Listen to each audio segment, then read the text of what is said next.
करते हैं आज की क्लास को। सभी लोग जुड़ जाओ। आज की क्लास में हम लोग blood collection in different methods देखेंगे और साथ में बहुत सारे पॉइंट्स के बारे में बात करेंगे जो कि हम लोग जर्नली अपने कॉलेज में नहीं पढ़ते हैं। डिफरेंट डिफरेंट एक्सपेक्ट देखेंगे कि क्या क्या चीज़ें और हो सकती हैं इसमें, और क्या हम लोग इंक्लूड कर सकते हैं, एक्स्ट्रा क्या पढ़ सकते हैं।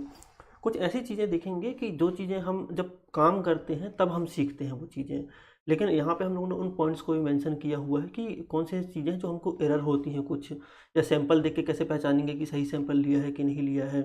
ऐसे बहुत सारी चीज़ें हैं, उन सब के बारे में ही मैंने पीपीटी में ऐड किया हुआ है जिससे कि हम अच्छे तरीके से समझ सकें पूरी, मतलब ए टू जेड। मतलब आज अगर कोई क्लास कलेक्शन की कंप्लीट करता है तो उसको शुरू से ही, मतलब कि पहले क्या प्री प्रिपरेशन होती है, से प्रिपरेशन, फिर प्रोसीजर, फिर पोस्ट प्रोसीजर, और आफ्टर सैंपल कलेक्शन से सैंपल लगने तक, मतलब जब उसकी रिपोर्टिंग करने की बारी आती है वहाँ तक जो पूरी प्रोसीजर होती है, उन सब के बारे में हम लोग डिटेल में बात करने वाले हैं आज। तो आज की क्लास अगर से कोई प्रॉपर तरीके से ले लेता है तो उसको यहाँ से बाद कोई भी दूसरी क्लास लेने की ज़रूरत नहीं है ब्लड कलेक्शन से रिलेटेड, क्योंकि इसमें हम लोग डिटेल में बात करने वाले हैं। हो सकता है हमारा लेक्चर 9 से 10 बजे का रहता है, 1 घंटे का, हो सकता है सवा घंटे का हो जाए आज, मतलब 10-15 तक चल जाए, लेकिन आज हम लोग बहुत अच्छे से सारी चीज़ समझने वाले हैं। चलो चालू करते हैं। तो सबसे पहले हम लोग देखेंगे आज की इंडेक्स की क्या हो सकता है, जिस चीज़ के बारे में हम लोग आज यहाँ पे बात करने वाले हैं। तो इंडेक्स से ही समझ में आ जाएगा कि क्या क्या चीज़ें हम लोग आज पढ़ने वाले हैं प्रॉपर तरीके से। तो सबसे पहले हम लोग देखेंगे इंट्रोडक्शन, कि क्या इंट्रोडक्शन हो सकता है जिससे कि हम ब्लड के बारे में जान सकें कि क्या होती है सारी चीज़ें, और फ्लोबोटोमी के बारे में समझेंगे कि क्या कहलाती है। देन हम लोग पर्पस देखेंगे कि क्या ज़रूरत है ब्लड कलेक्शन करने की, क्यों ही कर रहे हैं, ना करें ब्लड कलेक्शन, है ना, तो ज़रूरत क्या है ब्लड कलेक्शन करने की, उसके बारे में बात करेंगे। देन हम लोग देखेंगे टाइप ऑफ ब्लड कलेक्शन क्या हो सकते हैं, मतलब कौन कौन से टाइप से हम लोग ब्लड कलेक्शन कर सकते हैं, और हर एक टाइप का क्या ही मतलब होता है, और क्यों हम उस टाइप से ब्लड कलेक्शन कर रहे हैं, उसके बारे में बात करेंगे। जैसे बैन पंचर में हम लोग ये देखेंगे कि बैन को प्रिक करके, जो बैन होती है जो कि हार्ट तक ब्लड को लेकर के जाती है सारे ऑर्गन से, उनसे कलेक्शन कैसे करते हैं, ठीक है। देन हम लोग कैपिलरी ब्लड देखेंगे कि अगर स्मॉल क्वांटिटी में ब्लड चाहिए है तो हम लोग कैसे ब्लड निकालेंगे। एक होता है आर्टीरियल ब्लड गैस, मतलब जिसको एबीजी बोलते हैं, आर्टीरियल ब्लड कलेक्शन के जरिए हम लोग वो सैंपल निकालते हैं। उसमें हम लोग गैसेस की वैल्यू देखते हैं कि बॉडी में ऑक्सीजन, कार्बन डाइऑक्साइड और पीएच लेवल कितना है, वो सब चीज़ों के लिए हम लोग यहाँ पे एबीजी करते हैं, तो उसके बारे में डिटेल में बात करेंगे। देन हम लोग देखेंगे कि कौन कौन से एंटीकोगुलेंट ट्यूब्स होती हैं जिसमें सैंपल लेते हैं, और किस उसमें सीक्वेंस में हम लोग उस सैंपल को लेते हैं, ऑर्डर ऑफ ड्रॉ के बारे में बात करेंगे यहाँ पे हम लोग। देन हम लोग देखेंगे कि बैन पंचर प्रोसीजर जो है उसके बारे में डिटेल में समझेंगे। सिरिंज और निडल वाली मेथड और वैक्यूम टनल मेथड, इनमें क्या फ़र्क है, क्या एडवांटेज है, क्या डिसएडवांटेज है, उनके बारे में बात करेंगे। कैपिलरी ब्लड की कौन कौन सी साइट्स हो सकती हैं जहाँ से हम कैपिलरी ब्लड कलेक्शन करते हैं, उन टेक्निक्स की बात करेंगे। फिर हम लोग एवीजी को डिटेल में समझेंगे। देन हम लोग ये देखेंगे कि सैंपल अगर लेना है तो कौन सी ट्यूब को कितने टाइम कितने बार मिक्स करके हमको सैंपल लेना है उसमें, है ना, सैंपल लेने के बाद उसके बारे में बात करेंगे। और देन हम लोग प्रिकॉशंस देखेंगे कि ब्लड कलेक्शन करते टाइम या ब्लड कलेक्शन करने के बाद हमको कौन कौन सी चीज़ों का ध्यान रखना है। देन हम लोग कॉम्प्लिकेशंस देखेंगे कि कौन कौन सी चीज़ें हो सकती हैं ब्लड कलेक्शन करने के बाद या कलेक्शन करते टाइम या पहले, जिनका हमें ध्यान रखना पड़ेगा। मतलब कि यहाँ पे जैसे कि कई बार हम लोग ब्लड कलेक्ट करते हैं पेशेंट को, और ब्लैक ब्लैक आ जाता है, हेमाटोमा बोलते हैं उसको, ब्लैकनेस पड़ जाती है जहाँ से हम सैंपल निकाल रहे हैं, या सैंपल हमारे हीमोलाइज हो जाता है, तो वहाँ पे क्या दिक्कत आ रही है जिनके कारण सब चीज़ें हो रही हैं, उनके बारे में डिटेल में बात करेंगे हम लोग। कुछ स्पेशल कंडीशंस की बात करेंगे कि वो कंडीशन किस कंडीशन में लोग सैंपल लेते हैं, उस कंडीशन का ही क्या मतलब है। मतलब जैसे हम लोग बोलते हैं ना कि ग्लूकोज का सैंपल फास्टिंग में होगा आपका, या फिर कुछ स्पेशल सैंपल्स के लिए टाइम डिसाइडेड रहता है कि सुबह 8 बजे ही सैंपल लिया जाएगा, रात को 8 बजे ही सैंपल लिया जाएगा। तो उन कंडीशंस के बारे में बात करेंगे ब्लड सैंपल कलेक्शन की। देन हम लोग देखेंगे कि सैंपल अगर हमने कलेक्ट कर लिया तो उसकी हैंडलिंग कैसे करनी है, मतलब कि हम लोग कैसे रखना है उसको, ट्रांसपोर्ट करना है तो कैसे ट्रांसपोर्ट करना है, और हमको लैब में ही रखना है 2-3 दिन के लिए तो हम लोग कैसे रखेंगे। तो हम लोग डिटेल में आज पूरा कलेक्शन से लेकर के सैंपल प्रोसीजर से लेकर उनको स्टोरेज, मतलब ए टू जेड हम लोग पूरा कलेक्शन आज अच्छे से पढ़ने वाले हैं। तो आज की क्लास लास्ट तक सब लोग रहेंगे जिससे कि सारी चीज़ें क्लियर हो जाएंगी। इसके बाद कोई क्लास लेने की ज़रूरत तो पड़नी नहीं चाहिए मेरे ख्याल से, क्योंकि हम लोग यहाँ पे बहुत डिटेल में बात कर लेंगे ब्लड सैंपल से रिलेटेड, ठीक है। तो चलते हैं आगे, स्टार्ट करते हैं क्लास। कोई प्रॉब्लम हो रही हो आवाज़ में या फिर कहीं पे भी कोई दिक्कत आ रही हो प्रॉपर दिख ना रहा हो, क्योंकि इस बार मैंने जानबूझ करके थोड़े बड़े बड़े फ़ॉन्ट रखे हैं जिससे कि हमको अच्छे तरीके से दिखाई दें सारी चीज़ें, है ना। तो और दिखने में कोई दिक्कत हो रही हो या फिर आवाज़ में कोई दिक्कत हो रही हो तो कमेंट कर देना। बाकी तो मेरे ख्याल से दिक्कत नहीं होनी चाहिए, क्योंकि हमने इस बार बहुत अच्छे फ़ॉन्ट रखे हुए हैं। और अगर किसी को दिक्कत होगी तो अपनी वीडियो की क्वालिटी थोड़ा सा इंक्रीज़ कर लेना है। साइड में क्वालिटी वाले का ऑप्शन आता है, जैसे क्लिक करेंगे साइड में सेटिंग आएगी, सेटिंग के बाद आएगा क्वालिटी का ऑप्शन। उस क्वालिटी से आप हायर सेटिंग में, जितना आपका नेटवर्क कनेक्शन जितना अच्छा हो उसके हिसाब से उतनी हायर सेटिंग पे आप करके वीडियो देखेंगे तो और क्लियर दिखाई देगा और उतनी अच्छी आवाज़ हमको आएगी, ठीक है। चलो हम लोग बात करते हैं कि क्या ज़रूरत है ब्लड कलेक्शन करने की, है ना, क्यों ही कर रहे हैं हम लोग ब्लड कलेक्शन। तो ब्लड कलेक्शन करने की ज़रूरत ये पड़ती है कि अगर किसी को खून की कमी हो गई है या फिर कोई बीमारी के बारे में पता लगाना है या फिर ऑपरेशन मान लो किसी का करना है होना है, तो ऑपरेशन के करते टाइम बहुत सारी चीज़ें हो सकती हैं, तो उन कॉम्प्लिकेशन से बचने के लिए पहले हम पता कर लें कहीं खून की कमी तो नहीं है, कहीं कोई बीमारी तो नहीं है इसको। तो जो ये सब चीज़ें होती हैं हमारे हॉस्पिटल में या फिर जो ह्यूमन ब्लड में जो टाइप की डिसीज़ेस होती हैं उन सब का पता लगाने के लिए हमको क्या करना पड़ता है, यहाँ पे ब्लड का कलेक्शन करना पड़ता है हमको।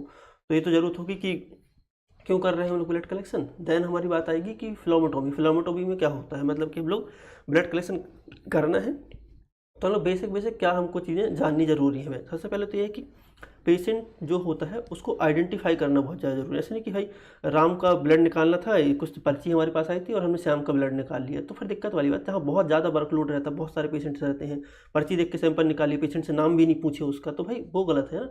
तो हमको सबसे पहले पेशेंट का देखना है कि उनसे पूछेंगे तुम्हारा नाम क्या है, अच्छा ठीक है, तो इसकी आईडी मैच करेंगे प्रॉपर तरीके से, रिक्वेजिशन फॉर्म देखेंगे उसका, प्रॉपर हमको कंफर्म करना है कि पेशेंट वही पेशेंट है जिसका हम सैंपल निकाल रहे हैं। और हमको जो सारे टेस्ट हैं वो सारे टेस्ट के लिए हम लोगों ने जो सारी चीज़ें ली हुई हैं सब कुछ सही है। पेशेंट से अगर कंसर्ट फॉर्म की ज़रूरत है, मान लो कि पेशेंट कई बार ऐसे कुछ ऐसे टेस्ट होते हैं जिनके लिए हमको कंसर्ट लेना पड़ता है पेशेंट से, जैसे HIV का अगर टेस्ट करना है तो उसके लिए प्रॉपर कंसर्ट फॉर्म आता है। बिना कंसर्ट फॉर्म से आप किसी का भी HIV टेस्ट नहीं कर सकते हैं, चाहे आप ज़रूरत हो चाहे ना ज़रूरत हो, लेकिन बिना कंसर्ट फॉर्म के उनसे टेस्ट नहीं किए जा सकते हैं। और जो उनसे बात करना है हमको वो उनके रीजनल लैंग्वेज में बात करना है, जहाँ पे भी हम रह रहे हैं, जहाँ पे भी हम कलेक्शन कर रहे हैं वहाँ की रीजनल लैंग्वेज में हमको उनको समझाना है सारी चीज़ें, है ना। हम कितने भी पढ़े लिखे हों लेकिन हमको उनसे बात करना है। अगर से कहीं हम गांव में गए सैंपल कलेक्शन करने, कोई हमने कैंप लगाया हुआ है, तो वहाँ से आसान भाषा में और सरल भाषा में उनको समझानी है सारी चीज़ें। कंसेंट फॉर्म है, उनसे पढ़ते नहीं आ रहा है तो पढ़ के बताना है कि इसमें क्या लिखा हुआ है, हम आपका ये टेस्ट कर रहे हैं, ठीक है। उसको पूरा रिलैक्स रखना है हमको, उसको कोई घबराहट नहीं होनी चाहिए। ये सब चीज़ें समझानी है कि हम क्या करने जा रहे हैं, हम एक छोटी सी सुई लगाएंगे, ये सब चीज़ें उसको बतानी है हमको, जिससे कि वो प्रॉपर रिलैक्स हो जाए। और जब वो रिलैक्स होगा तो आसानी से हमको दिक्कत नहीं जाएगी, है ना। क्योंकि कई बार बहुत सारी दिक्कतें हो जाती है, कहीं BP हाई हो रहा है, कहीं उसको चक्कर आ रहे हैं, तो ये सब चीज़ें से बचने के लिए पहले उसको समझा दो आराम से, उसके बाद फिर आगे की चीज़ें करेंगे। देन देखिए हमारे पास इक्विपमेंट सारे होते हैं, हमारे पास ट्यूब प्रॉपर होनी चाहिए, हमको किस ट्यूब में सैंपल लेना है वो सारी तैयारी करके हमको रखनी है। टॉर्निकेट बेल्ट रहना चाहिए हमारे पास, जिसको हम बांध करके बेंच देखेंगे कि कैसी बेंच सही है कि नहीं है ना। सिरिंज होनी चाहिए, जितना सैंपल चाहिए उसके हिसाब से उतनी बड़ी सिरिंज हमको लगेगी, 2-3 या फिर हम लोग को 5-10 ml की सिरिंज चाहिए, या फिर वैक्यूम ट्रेनर का यूज़ कर सकते हैं जिसमें सिरिंज की ज़रूरत नहीं पड़ती है। वो क्या होता है हम लोग आगे डिटेल में बात करेंगे उसके बारे में। Cotton swab, alcohol, marker pen, gloves, mask, सारी चीज़ें हमको जरूरत जो जो जो चीज़ों की हमको ज़रूरत पड़ती है कलेक्शन करते समय, वो सारी चीज़ें हमारे पास ऑन द स्पॉट होनी चाहिए वहाँ पे। देन हम लोग एसेप्टिक टेक्निक के लिए हम लोग यहाँ पे हैंड हाइजीन और फिर स्टरलाइजेशन के लिए हम लोग को एल्कोहल बहुत ज़्यादा ज़रूरी है। यार हम लोग को 70% एल्कोहल हमारे पास होनी चाहिए। पहले हैंड हाइजीन करेंगे, ग्लव्स पहनेंगे प्रॉपर तरीके से, मतलब कि जो प्रोसीजर है हमारी, जैसे कि हम लोग जब ऑपरेशन थिएटर में रहते हैं ना, कि हम लोग ऑपरेशन करते हैं तो पहले जिस जगह से हम लोग को कट करके निकालनी है चीज़ें, फिर कुछ करना है तो पहले उसको प्रॉपर साफ़ किया जाता है, फिर देन वहाँ पे कट लगाए जाते हैं, फिर जो प्रोसीजर होती है वो की जाती है। तो हम लोग जब अगर किसी का ब्लड निकाल रहे हैं, ये भी एक प्रकार की प्रोसीजर ही है। हम लोग उसको सर्जरी तक तो नहीं बोल सकते हैं, लेकिन अगर हम किसी को निडल लगा रहे हैं तो हो सकता है बाहर के एनवायरनमेंट के बैक्टीरिया वगैरह उसके अंदर जा सकते हैं, जिससे उसको कॉम्प्लिकेशंस वगैरह हो सकते हैं ना, इन्फेक्शन हो सकता है। तुरंत तो नहीं होगा, बाद में होगा, लेकिन हो सकता है। तो वो प्रॉपर एसेप्टिक टेक्निक जो है हमको प्रॉपर फॉलो करनी पड़ेगी वहाँ पे, है ना, कि हैंड हाइजीन से लेकर के जो एल्कोहल स्वैब है उनसे प्रॉपर साफ़ करना पड़ेगा। देन डॉक्यूमेंटेशन और लेबलिंग वगैरह प्रॉपर करनी है हमको ट्यूब में। उसके बाद जो सैंपल एम्पल जो रिजेक्टेड क्राइटेरिया है, कि मान लो कि क्लॉट हो गया सैंपल EDTA ट्यूब में, हीमोलाइज हो गया, ज़्यादा सैंपल हो गया, कम सैंपल हो गया, तो वो सब चीज़ें हमको ध्यान रखनी है। तो ये जो सैंपल कलेक्शन कर रहा है उसको सब चीज़ों का पहले ध्यान रखना ज़रूरी है, जिससे कि कोई दिक्कत ना हो यहाँ पे, है ना। और एक एक पॉइंट के बारे में हम लोग और डिटेल में ही बात करेंगे इसके आगे। तो अभी हमने देख लिया कि क्यों हम सैंपल निकाल रहे हैं और हमको क्या क्या बेसिक ज़रूरत होती है सैंपल निकालने के लिए, है ना, और क्या हमको पता होना चाहिए। हम लोग देखते हैं कि कितने टाइप के कलेक्शन हो सकते हैं, है ना। तो टाइप के कलेक्शन से हमारा ऐसा है कि मेन हम लोग 3 टाइप के कलेक्शन बोलते हैं। इसके अंदर फिर बहुत सारे टाइप के हो सकते हैं। जैसे कि हम लोग बोलते हैं बेन पंचर मेथड, मतलब कि जो बेंस होती हैं, आर्टरी और बेंस में मेरे ख्याल से ऑलमोस्ट सबको डिफरेंस पता होगा, फिर भी हम बता देते हैं कि बेंस मतलब ऐसी खून की नसें, ऐसी खून की नसें जिससे कि हमारा ब्लड जो है वो जा रहा है हार्ट में और हार्ट से जाएगा लंग्स में, ठीक है। जिसमें कि अधिकतर हमारा डीऑक्सीजनेटेड ब्लड रहता है, जिसमें कि ऑक्सीजन की थोड़ी सी कमी रहती है, ऑक्सीजन थोड़ा कम मात्रा में रहता है। तो ऐसा ब्लड जो कि बॉडी के कोई भी पार्ट से, चाहे वो हाथ से जा रहा हो, पैर से जा रहा हो, वो जा रहा है वापस से हार्ट में और हार्ट से जाएगा लंग्स में और वहाँ से ऑक्सीजनेटेड उसमें होगा, देन फिर उसके बाद वापस से हमारी बॉडी में आएगा। तो जो ब्लड वापस फ्लो हो रहा है हार्ट की तरफ, जैसे कभी बोलते हैं कि जब ब्लड फ्लो जहाँ से हमको सैंपल निकालना है हाथ पे, उसके ऊपर टॉर्निकेट बांधा जाता है, उसके नीचे क्यों नहीं बांधा जाता है? क्योंकि हमारे हाथ की जो पंजे हैं, जहाँ से नसें, वहाँ से ऊपर की तरफ हार्ट की तरफ ब्लड जा रहा है, इसलिए ऊपर टॉर्निकेट हम लोग बांधते हैं, है ना। तो जो हमारी वेन्स होती है उसमें डीऑक्सीजनेटेड ब्लड रहता है, इसको हम लोग उसको वेन बोल रहे हैं ना, वीनस ब्लड उसको बोलते हैं। तो ऐसी ऐसी प्रोसीजर जिसमें कि हम वेन को पंचर करके ब्लड निकाल रहे हैं, तो हमारा वेन पंचर मेथड ब्लड कहलाएगा, ठीक है। वेन पंचर टेक्निक कहलाएगी। सबसे आम जो सबसे नॉर्मल यूज़ में करने के लिए होते हैं, अधिकतर जो सारे टेस्ट लगते हैं वो इसी मेथड से लगाए जाते हैं, इसी मेथड से सैंपल लिया जाता है। स्पेशल टेस्टों में हम लोग यहाँ पे आर्टीरियल ब्लड गैस लेते हैं, या फिर बहुत कम मात्रा में सैंपल चाहिए है तो हम लोग यहाँ पे कैपिलरी ब्लड कलेक्शन का यूज़ करते हैं। कि कम मात्रा में चाहिए तो चलो तो थोड़ा सा एक छोटी सुई लगाएंगे लेंसेट से हम लोग प्रॉपर, और फिंगर प्रिक करके शुगर लगा देंगे उसका। छोटा सा बच्चा है, एचबी टेस्ट करना है, कौन सैंपल निकालेगा इतना सा प्रिक करके, तो थोड़ा सा करके प्रिक उसका हीमोग्लोबिन कर देते हैं। तो जहाँ थोड़ी मात्रा में ब्लड की ज़रूरत है वहाँ हम लोग कैपिलरी ब्लड कलेक्शन करते हैं। ज़्यादा मात्रा में ज़रूरत है तो वेन से ब्लड निकालेंगे। देन नीचे आता है आर्टीरियल ब्लड गैस, मतलब कि अगर हमको ब्लड में मौजूद गैसेस का पता लगाना है, जैसे कि ऑक्सीजन लेवल कितना है, कार्बन डाइऑक्साइड लेवल कितना है, आयंस का लेवल कितना है, सोडियम पोटेशियम तो सेकेंडरी मैटर है, लेकिन पहले हम लोग गैसेस, कार्बन डाइऑक्साइड लेवल कितना है, बॉडी में एसिडोसिस पे जा रही है कि एल्कलोसिस में जा रही है, तो वो सब चीज़ें पता लगाने के लिए हम लोग यहाँ पे एबीजी कलेक्शन करते हैं। अब देखो, जो हमने पहले बताया कि वेन पंचर मेथड में हम लोग क्या करते हैं, ऐसी नसें जो कि खून को वापस शरीर से हार्ट में लेके जा रही हैं और फिर लंग्स में जा करके वहाँ पे कार्बन डाइऑक्साइड बाहर निकाल के ऑक्सीजन लेके आएंगी, ऑक्सीजन लेंगी जहाँ पे, तो वो जो नसें होती हैं वो वेन कहलाती हैं, वहाँ से हम कलेक्शन करते हैं तो वेन पंचर कहलाता है। लेकिन जो आर्टीरियल ब्लड गैस होता है, इसमें हम ऐसी नसों से कलेक्शन करते हैं जिसमें कि ऑक्सीजन की मात्राएं बहुत ज़्यादा होती है, आर्टरीज से कलेक्शन करते हैं। तो आर्टरीज क्या होती हैं, ऐसी नसें जो कि हमारी हार्ट से वापस आई हैं हमारे बॉडी में पूरी, मतलब पूरी लंग्स से ऑक्सीजन लेकर के हार्ट में पहुंची, हार्ट ने उससे पंप किया ब्लड हमारा, और फिर वो पूरी बॉडी में ऑक्सीजन की सप्लाई कर रही हैं वो नसें। तो जो नसें हमारी पूरी बॉडी में ऑक्सीजन की सप्लाई कर रही हैं उनको हम लोग आर्टरीज बोलते हैं। तो जब उस आर्टरी में प्रिक करके सैंपल निकाला जाएगा तो उसको बोलते हैं आर्टीरियल ब्लड सैंपल। तो आर्टीरियल ब्लड के सैंपल के लिए हम लोग यहाँ पे आर्टरी में प्रिक करके निकालते हैं। ये स्पेशल केस में किया जाता है जिसकी गैसेस वगैरह का पता करना है हमको, तो जनरली हम लोग वेन पंचर से ही करते हैं, ठीक है। अब जो हमारा हो गया बेसिक ओवरव्यू इन सब चीज़ों का, हम इनके बारे में थोड़ा डिटेल में बात कर लेते हैं कि वेन से निकालना है तो कैसे निकालेंगे, कैपिलरी से निकालना है तो कैसे निकालेंगे, और कौन कौन सी साइट हमारी हो सकती है, वेन की कौन कौन सी साइट हो सकती हैं, आर्टरी से सैंपल निकालना है तो उसकी कौन कौन सी साइट हो सकती हैं। तो इन सब चीज़ों के बारे में हम लोग डिटेल में बात कर लेते हैं। सैंपल निकालने के पहले हमको ये पता होना चाहिए कि जैसे कि हम लोग अगर बैक्यूटेनल मेथड से सैंपल निकालते हैं तो हमको किस, जैसे मैंने अभी वीडियो शेयर की थी ग्रुप में, तो उसमें क्या था कि हम लोग बैक्यूटेनल मेथड से सैंपल निकाल लेते हैं। इसमें सिरिंज का यूज नहीं करते हैं, निडल रहती है, होल्डर रहता है, और हम लोग जितनी ट्यूब में सैंपल चाहिए है वो ट्यूब एक के बाद एक हम लोग उसमें प्लग करते जाते हैं, तो हमारा सैंपल आता जाता है। तो जो प्लग करने का जो ऑर्डर है कि पहले कौन सी ट्यूब प्लग करनी है, फिर सेकंड नंबर पे कौन सी करनी है, थर्ड नंबर पे कौन सी करनी है, तो वो ऑर्डर जानना बहुत ज़्यादा ज़रूरी है। क्यों? क्योंकि इससे कंटामिनेशन का खतरा कम हो जाता है, कंटामिनेशन का खतरा कम हो जाता है, क्लॉट नहीं होने का खतरा कम हो जाता है सैंपल्स को। बहुत सारी चीज़ें हैं जिसको ध्यान में रख करके हमारा जो है ऑर्डर ऑफ ड्रॉप बनाया गया है। तो जब भी अगर से हम ब्लड कलेक्शन कर रहे हैं बैक्यूटेनल मेथड से, तो हमको ये ऑर्डर ऑफ ड्रॉप बहुत ज़रूरी है फॉलो करना। तो मैं पहले हम लोगों ने थोड़ी सी बात की हुई है इसके बारे में, थोड़ा सा एक बार और बात कर लेते हैं, ज़्यादा डिटेल में नहीं, लेकिन हम लोग बेसिक नाम और क्यों कर रहे हैं वो पता होना चाहिए, ठीक है। जैसे कि अगर हम लोग बैक्यूटेनल मेथड से सैंपल कलेक्ट करना है कल्चर ट्यूब में, ब्लड कल्चर ट्यूब में। क्यों ब्लड कल्चर ट्यूब में सैंपल कलेक्शन करना है? क्योंकि इससे हम लोग को ब्लड कल्चर कलेक्शन सैंपल हम लोग क्यों कलेक्ट करते हैं, पहली बात तो है इसलिए कलेक्ट करते हैं क्योंकि हमको ब्लड में मौजूद ऐसे बैक्टीरियाज के बारे में पता लगाना है जो कि ब्लड में इन्फेक्शन कॉज कर रहे हैं, ठीक है। तो अगर से सबसे पहले हम ब्लड कल्चर ट्यूब लगा रहे हैं तो जो ब्लड है या फिर जो निडल है और जो ब्लड है और जो हमारी ट्यूब है, ये सब चीज़ें एनवायरनमेंट के कांटेक्ट में आने से हम बचा रहे हैं इन सब चीज़ों को। अगर एक बार हमने एक ट्यूब लगा दी फिर दूसरी ट्यूब लगाएंगे तो वो कंटामिनेशन का खतरा बढ़ जाएगा। मतलब ऐसे बैक्टीरिया जो कि शायद एनवायरनमेंट में मौजूद हों तो वो हमारे क्या उसमें हमारे जो ब्लड कल्चर ट्यूब में आ सकते हैं, तो हमको अननेसेसरी दिक्कत हो सकती है। तो वो सब चीज़ों से बचने के लिए हम लोग यहाँ पे सबसे पहले कल्चर ट्यूब का यूज़ करते हैं। देन उसके बाद हम लोग सोडियम साइट्रेट ट्यूब का यूज़ करते हैं। क्यों? क्योंकि इसमें हम लोग को क्लॉटिंग फैक्टर्स वगैरह की जांच करनी है। हम लोग यहाँ पे ना क्लॉटिंग फैक्टर्स वगैरह की जांच करनी है, तो हम लोग सबसे पहले इसका यूज़ करेंगे ब्लड कल्चर के बाद। देन हम लोगों ने इसका यूज़ कर लिया, जो क्लॉटिंग फैक्टर्स वगैरह की जिसमें जांच करते हैं उसका यूज़ कर लिया। तो फिर हम लोग को रेड टॉप की जांच करनी है।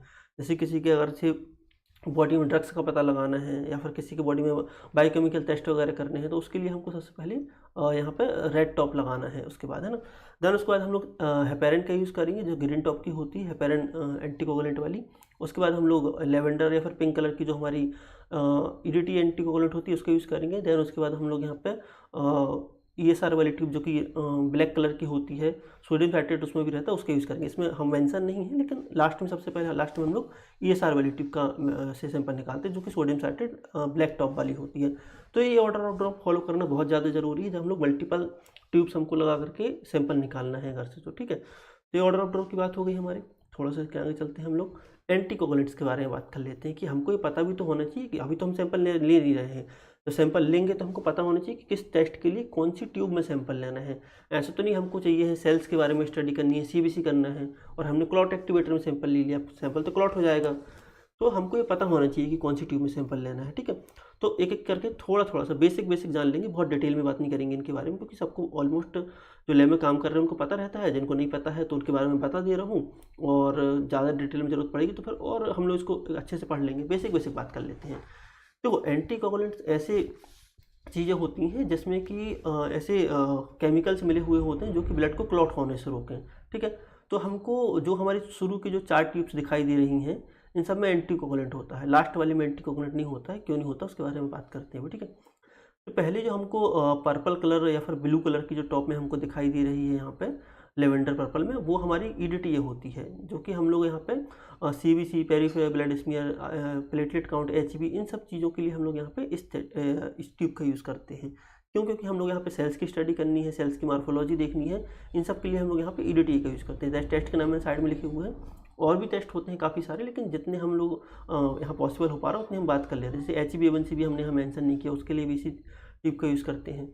देन हम लोग दूसरी ट्यूब होती है सोडियम साइट्रेट, एंटीकोगुलेंट है, 3.2% वाली, 3.8 वाली अभी हम लोग यहाँ 3.8 वाली भी होती है जो कि ब्लैक कलर की होती है, दोनों में सोडियम साइट्रेट होता है।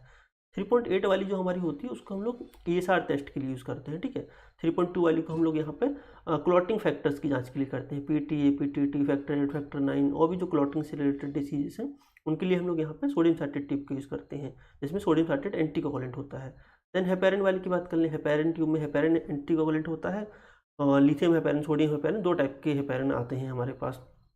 इसकी हम लोग कब जांच करते हैं? अगर हम लोग को ABG की जांच करनी है, इलेक्ट्रोलाइट्स की जांच करनी है, कुछ बायोकेमिकल टेस्ट के लिए हम लोग यहाँ पे इसकी जांच कर सकते हैं, इसमें सैंपल ले सकते हैं। तो ये हमारी किस्म जैसे कि ठीक है, तो ये हमारी हेपेरिन की बात हो गई। देन हम लोग फ्लोराइड ट्यूब की बात करें, ग्रे कलर की दिखाई देती है। ठीक है, इसमें फ्लोराइड ऑक्सीलेट होता है हमारा, जो कि फ्लोराइड जो होता है वो ग्लाइकोलाइसिस मतलब ग्लूकोज को सैंपल से कम होने से रोक देता है, और ऑक्सीलेट कैल्शियम से बाइंड करके ब्लड को क्लॉट होने से रोक देता है। इसको हम लोग ब्लड ग्लूकोज के लिए यूज़ करते हैं, और लैक्टेट जो होता है उसके लिए यूज़ करते हैं। लैक्टेट एक टाइप का एंजाइम से रिलेटेड टेस्ट है, लैक्टेट टेस्ट जो है उसके लिए हम लोग यहाँ पे फ्लोराइड का यूज़ करते हैं। देन हम लोग सबसे लास्ट में क्लॉट एक्टिवेटर का यूज़ करते हैं। इसमें कोई भी एंटीकोगुलेंट नहीं होता है, लेकिन इसको मेंशन करना ज़रूरी है, क्योंकि जब हम लोग को सीरम की ज़रूरत है टेस्ट करने के लिए, जैसे कि liver function test, kidney function test, lipid profile, serological test, immunological test, इनके लिए हम लोग यहाँ पे क्लॉट एक्टिवेटर का यूज़ करते हैं। इसमें एंटीकोगुलेंट तो नहीं होता है, लेकिन इसमें क्लॉट एक्टिवेटर डले हुए होते हैं। जैसे कि क्लॉट एक्टिवेटर को हम ऐसे समझ सकते हैं कि नॉर्मली ब्लड को क्लॉट होने में हमारा 15 से 20 मिनट का टाइम लगता है, मान लो प्रॉपर तरीके से, तो इसमें हमारा 10 से 15 मिनट में टाइम जल्दी क्लॉट हो जाएगा सैंपल, क्योंकि इसमें क्लॉट एक्टिवेटर डले हुए हैं जो क्लॉट एक्टिवेशन की स्पीड को थोड़ा सा तेज कर देते हैं। तो ये हमारे ओवरव्यू बात हो गई ट्यूब्स जो हम लोग यूज़ करेंगे ब्लड कलेक्शन के लिए। ठीक है, अब हम लोग बात करते हैं कि मेथड की, एक एक करके एक मेथड के बारे में बात कर लेते हैं। जैसे कि पहली हमारी मेथड है बैन पंचर मेथड, जिसमें कि हम लोग जो बैन होती है उसको प्रिक करके हम लोग यहाँ पे सैंपल निकालने वाले हैं। तो कौन कौन सी बैन होती है उसके बारे में हम लोग देख लेते हैं।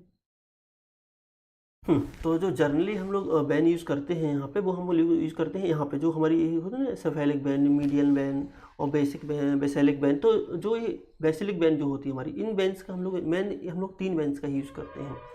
इन 3 बैन्स का यूज़ करके हम लोग सैंपल निकाल सकते हैं, जिससे कि पेशेंट को सबसे कम दर्द होता है। अगर से हाथ से सैंपल निकालना है हमको, तो है ना, यहाँ पे सेफेलिक बैन हो गई हमारी, बेसिलिक बैन हो गई यहाँ पे, और हमारी मीडियल कोवाइडल बैन हो गई। तो ये 3 जो बैन होती हैं, इनसे हम यहाँ पे सैंपल निकाल सकते हैं ब्लड कलेक्शन करने के लिए, ठीक है।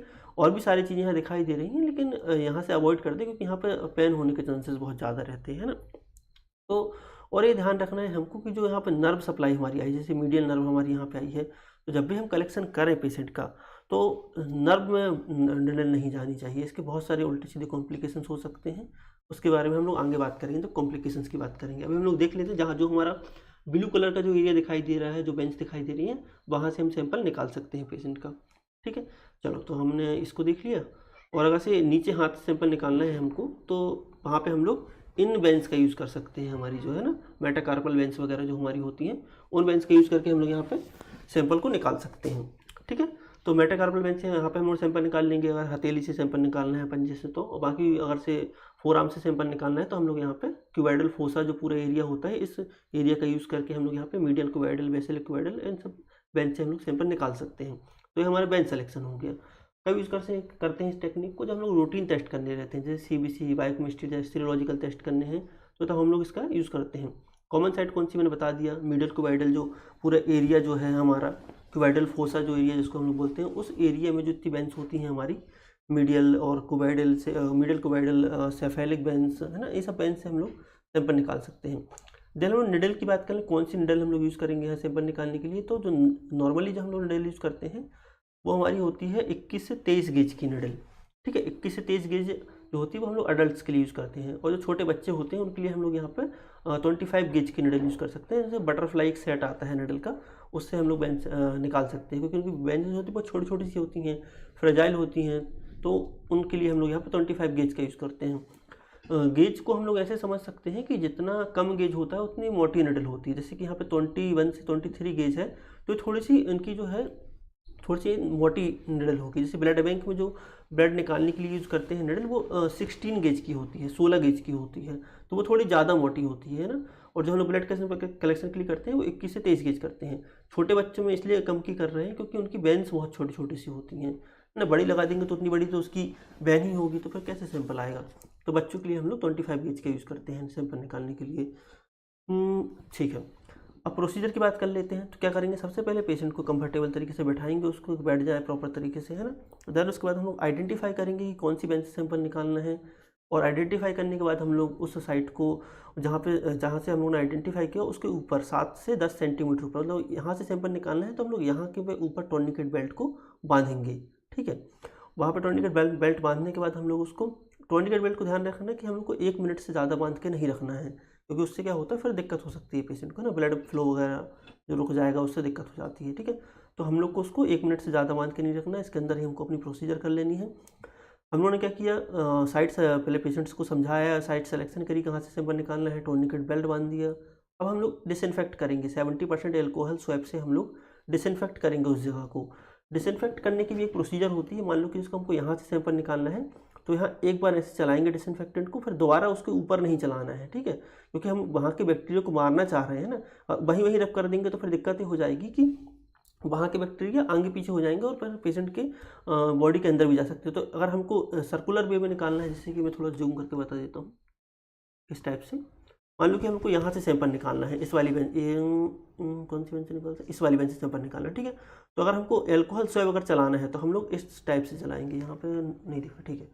यहाँ से हम लोग ऐसे सर्कुलर करके बाहर तरफ सर्कल करते जाएंगे, ठीक है। और अगर रब वश करना है तो ऐसे एक बार रब कर देंगे, यहाँ साफ कर देंगे, यहाँ साफ कर देंगे, जैसे यहाँ साफ कर दो साइड में, एक के ऊपर एक डबल हमको नहीं करना है, मतलब कि 2 बार वहीं पे हमको एल्कोहल स्वैब नहीं चलाना है, ठीक है। तो ये हमको ध्यान रखना है, सिंगल बार ही एल्कोहल स्वैब करेंगे, डिसइंफेक्ट करेंगे 70% एल्कोहल से, और जब तक वो सूख नहीं जाता है, मतलब 2 से 3 सेकंड या 5 सेकंड लगते हैं सूखने में एल्कोहल को, और सूख जाएगा उसके बाद हम लोग यहाँ पे सैंपल कलेक्शन करेंगे। प्रोसीजर क्या हो सकती है सैंपल कलेक्शन करने की? सबसे पहले हम लोग स्किन को थोड़ा सा होल्ड करेंगे, थोड़ा सा अपनी तरफ खींचेंगे, थोड़ा सा, है ना, टाइट करेंगे स्किन को, जिससे कि जो बैन है वो हिले ना। देन हम लोग वहाँ पे निडल को इंसर्ट करेंगे 15 से 30 डिग्री एंगल पे।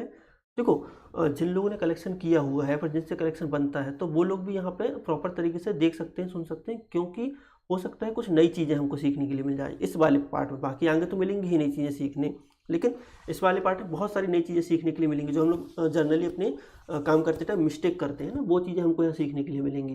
ठीक है, चलो एंगल कितना रहता है 15 से 30 डिग्री एंगल से हम लोग यहाँ पे निडल को इंसर्ट करते हैं वैन में। फिर हम लोग क्या करते हैं कि सिरिंज मेथड का अगर यूज़ कर रहे हैं हम लोग तो धीरे से हम लोग प्लंजर को पीछे खींचेंगे, और वैक्यूम ट्रेनर के मेथड के यूज़ कर रहे हैं तो हम लोग वहाँ पर ट्यूब लगाएंगे। ठीक है, अभी जो वीडियो जो हमारी है इसमें हम लोग ने वैक्यूम ट्रेनर मेथड का यूज़ किया हुआ है तो हम इसको प्ले करके भी देखेंगे। ठीक है, और देन हम लोग प्लंजर पीछे खींच लिया हम लोगों ने, ब्लड उसमें आ गया। ठीक है, फिर हम लोग वैक्यूम ट्रेनर से हम लोगों ने वैक्यूम निकाल, वैक्यूम से अलग अलग ट्यूब लगा के हम लोगों ने सैंपल निकाल लिया। अब उसके बाद क्या करेंगे, हम लोग चेक करेंगे कि प्रॉपर वॉल्यूम में सैंपल आया है कि नहीं आया है। टॉर्निकेट रिलीज कर देंगे कि टॉर्निकेट लगाने रहना चाहिए पेशेंट को। और देन उसके बाद हम लोग यहाँ पर निडल को बाहर निकालेंगे पेशेंट के हाथ से, और 3 से 5 मिनट उसको प्रेस करके रखने के लिए बोलेंगे कि उसको प्रॉपर दबा करके रखो उसको, है ना, कि ब्लड ना बाहर फ्लो हो करके, नहीं तो फिर ब्लड बह भी सकता है पेशेंट का, इसलिए उसको 3 से 5 मिनट दबा करके रखने के लिए बोलेंगे हम लोग यहाँ पे। ट्यूब को प्रॉपर तरीके से लेवल करना है। लेवल ट्यूब हमने यहाँ लास्ट में किया हुआ है, लेकिन लेवल ट्यूब हमको सबसे पहले करना है। यहाँ पे प्रॉपर लेवल पहले ही होना चाहिए, या फिर सैंपल निकाल लिया है, एक ट्यूब में सैंपल नहीं आया जिसमें लेवल था, दूसरी ट्यूब लगानी पड़ गई, तो फिर उस ट्यूब में बाद में लेवल कर सकते हैं हम लोग। प्रॉपर तरीके से उसको मिक्स करना है एंटीकोगुलेंट को सैंपल निकालने के बाद जेंटली, जितने बार करना है फिर हम लोग बात करेंगे, 8 से 10 बार रहता है, किसी में 4 से 5 बार रहता है। तो प्रॉपर हमको ध्यान रखना कितने बार हमको सैंपल कलेक्शन है, कितनी बार उसको मिक्स करना है ट्यूब को। अब एंगल की ज़रूरत क्यों है और टेंशन क्यों मैटर करती है। अब टेंशन ऐसे नहीं कि मेरे दिमाग में बहुत टेंशन हो गई भाई पढ़ाई करके आज, वो टेंशन की बात नहीं कर रहे हैं अपने यहाँ पे, है ना। टेंशन मतलब ऐसे कि जो खिंचावट होती है, जो हम लोग स्किन टाइट कर रहे हैं, वो क्यों ज़रूरी है। देखो सबसे पहले एंगल इसलिए ज़रूरी है और स्किन को टाइट करना इसलिए ज़रूरी है जिससे कि हमारी जो बैन हो वो हिले ना, है ना, क्योंकि बैन्स जो होती हैं हिलती हैं। और जो थोड़े से एजेड पेशेंट रहते हैं, थोड़े से मतलब 70-80 साल के जो पेशेंट्स होते हैं 60 के ऊपर, तो उनकी बैन्स जो है बहुत ज़्यादा मूव करती हैं यहाँ से वहाँ, तो उससे बचने के लिए, ठीक है, हम लोग प्रॉपर तरीके से टाइट करके फिर हम लोग इंसर्ट करते हैं निडल को। और कभी कभी क्या होता है कि इस एंगल से प्रिक करने, अगर ज़्यादा एंगल बना देंगे, मान लो कि हम लोग 45 डिग्री बना दी है या फिर ज़्यादा बना 60 डिग्री बना दिया, तो जो डीप पे जो हमारी नर्व्स होती हैं या फिर आर्टरीज होती हैं वो ब्रेक हो सकती हैं, वो इंजर्ड हो सकती हैं। तो उनसे बचने के लिए और क्या बोलते हैं पेन को जो यहाँ वहाँ हमारी खिसके ना, उससे बचने के लिए हम लोग यहाँ पे एंगल प्रॉपर मेंटेन करते हैं।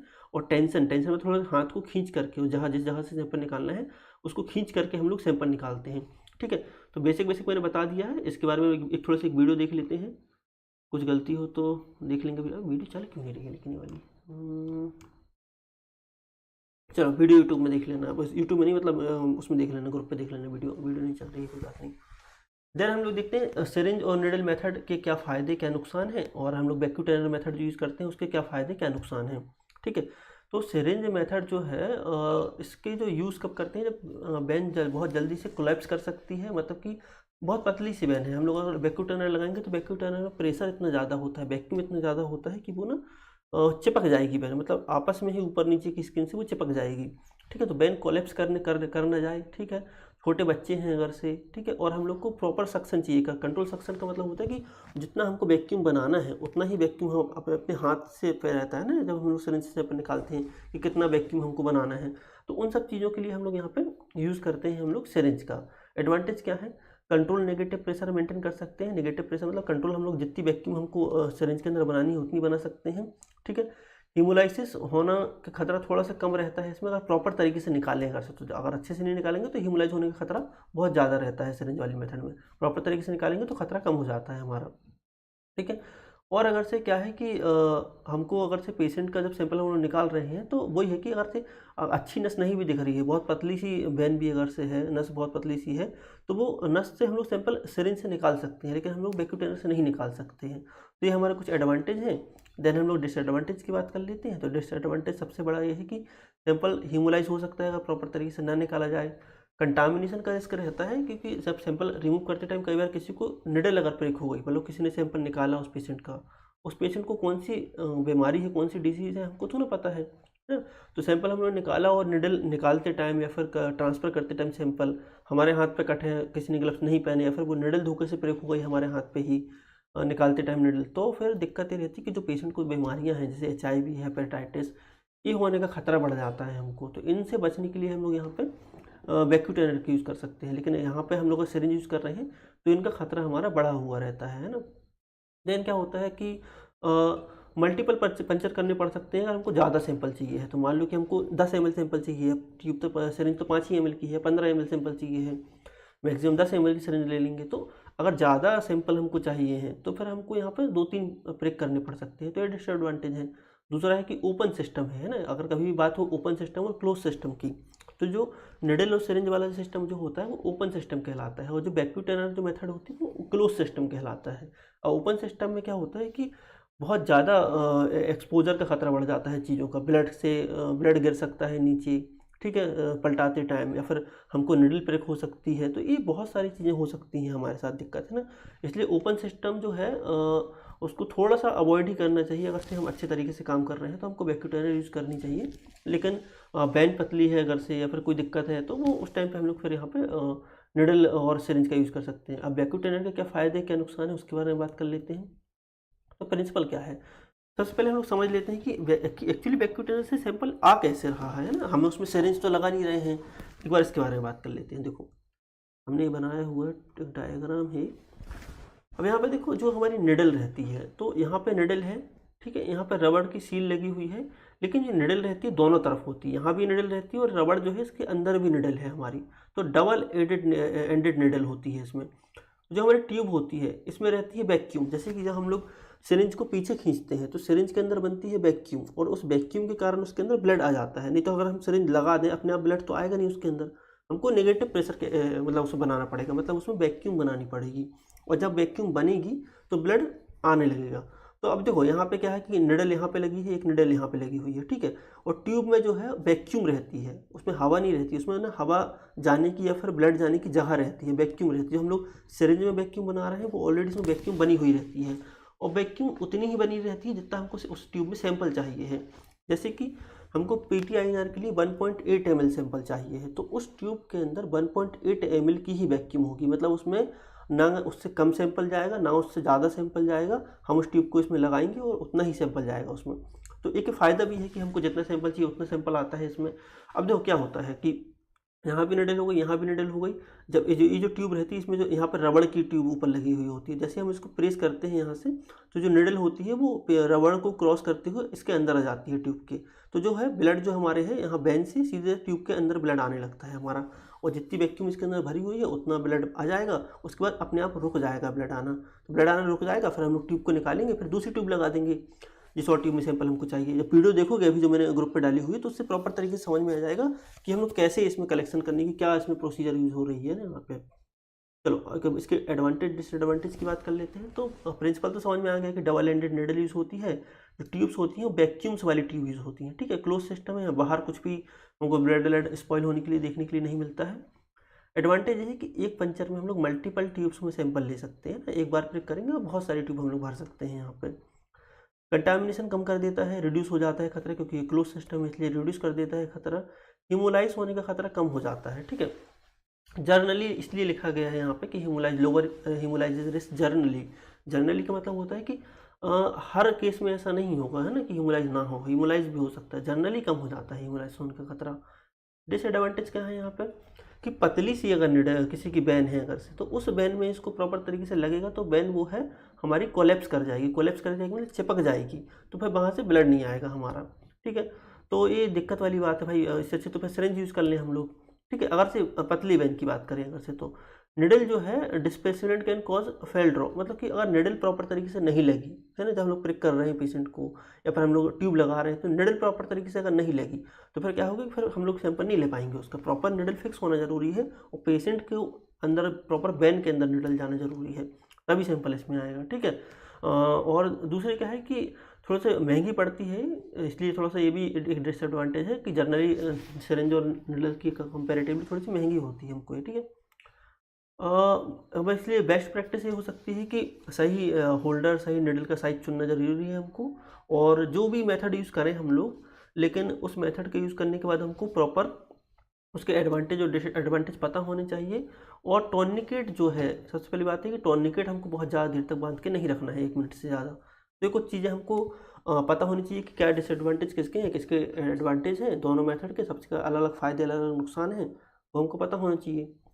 देन हम लोग बात करते हैं कैपिलरी मेथड की। हमने बेंच पंचर की बात कर ली, हम लोग बात करते हैं कैपिलरी मेथड की।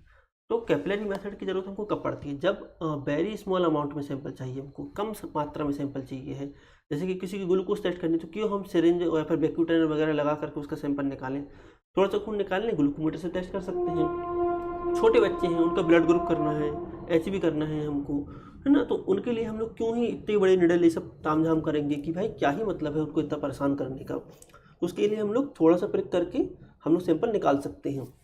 तो अब क्या साइट हो सकती है सैंपल निकालने की, तो फिंगर टिप यूज़ कर सकते हैं, तो मिडिल फिंगर या फिर रिंग फिंगर यूज़ कर सकते हैं, ठीक है। लेटरल साइड की, लेटरल साइड में समझाऊंगा अभी। आप लोग मेरे को कमेंट करके बताओ कि हम लोग यहाँ पे मिडिल फिंगर या रिंग फिंगर ही क्यों यूज़ कर रहे हैं, वो भी उल्टे हाथ की, ठीक है, सीधे हाथ की नहीं। या फिर जो राइट हैंडेड रहते हैं उनके सीधे हाथ की, राइट हैंडेड वालों की उल्टे हाथ की करते हैं, और जो लेफ्ट हैंडेड रहते हैं उनके सीधे हाथ की करते हैं। तो मेरे को कमेंट करके बताओ कि क्यों हम लोग यहाँ पे फिंगर की जो रिंग फिंगर यूज़ कर रहे हैं, और जो हैंडेड पर्सन है उसकी जस्ट उल्टे हाथ की हम लोग यूज़ करते हैं, ठीक है। राइट हैंडेड है तो उल्टे, और उल्टे और तो मतलब लेफ्ट हैंडेड है तो सीधे हाथ की फिंगर से पिक करेंगे। इसके लिए कमेंट करके मेरे को बता दो, और जब हम लोग आगे मैं फिर अभी इसके बारे में एक्सप्लेन करेंगे। फिर एक हो सकता है कि जो हील होती है, जो बच्चे होते हैं उनको हील से सैंपल निकालना पड़ता है। हम लोग इससे सैंपल निकालते हैं क्योंकि यहाँ पे ब्लड फ्लू बना सकते हैं हम लोग, उंगली से सैंपल निकालना बहुत मुश्किल होता है, छोटी छोटी सी उंगलियाँ होती हैं, दिक्कत हो सकती है वहाँ पे। तो बच्चों में हम लोग यहाँ पे हील से सैंपल निकालते हैं, जो बड़े होते हैं उनको फिंगर टिप से या फिर हम लोग ईयर लोब से सैंपल ले सकते हैं। देन हम लोग यहाँ बात करें टेक्निक की, तो सबसे पहले हम लोग उस साइट को जहाँ से हमको सैंपल निकालना है उसको बॉम करेंगे, थोड़ा सा गर्म कर लेते हैं, जिससे कि वहाँ पे ब्लड फ्लो जो है थोड़ा सा इंक्रीज़ हो जाता है हमारा। जैसे कि यहाँ से हमको सैंपल निकालना है तो यहाँ पर प्रॉपर तरीके से पहले उसको गर्म करके थोड़ा घिस सकते हैं हम लोग, यहाँ पे हाथ के ऊपर हाथ ऐसे करके। फिर जो बच्चे जो होते हैं उनकी हील से जब सैंपल निकालते हैं थोड़ा सा रब करते हैं वहाँ पे हथेली से, जैसे कि वहाँ पे ब्लड फ्लो थोड़ा सा बढ़ जाए। उसके बाद हम लोग वहाँ पे प्रिक करते हैं। देन देखो स्टेराइल हम लोग लैंसेट का यूज़ करते हैं, जो कि सिंगल यूज़ हो है ना, 2 बार यूज़ नहीं करने से कंटामिनेशन का खतरा बढ़ जाता है, ठीक है। सिंगल पंचर ही हमको करना है, 3-4 बार पंचर नहीं करना है वहाँ पे।